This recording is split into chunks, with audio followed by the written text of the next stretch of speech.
Kama mjasiriamali, pamoja na kujali mteja na faida, zingatia watu na sayari.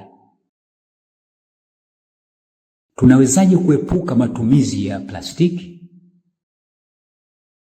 Tunaweza kuepuka, kwa mfano, kwa kutumia vifungashio ambavyo ni rafiki na ekolojia. Tunaweza kuchagua kutumia bidhaa kwa kurudia. Sasa fikiria kuhusu mifano zaidi. Tunawezaje kupunguza shughuli zinazohitaji usafiri au usafirishaji? Mifano ni kama ifuatavyo: kwa kupata mahitaji yetu karibu na mahali tulipo,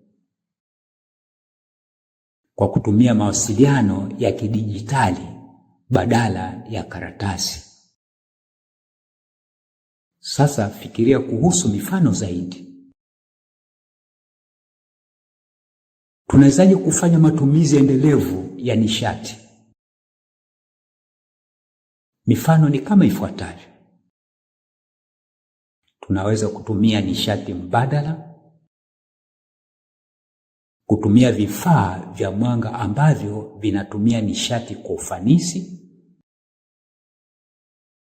Sasa fikiria kuhusu mifano zaidi. Unawezaje kupunguza uchafu? Mifano ni kama ifuatavyo: kwa kutumia vifungashio ambavyo ni rafiki kwa mazingira, kuchakata bidhaa zilizotumika. Sasa fikiria kuhusu mifano mingine kama mjasiriamali.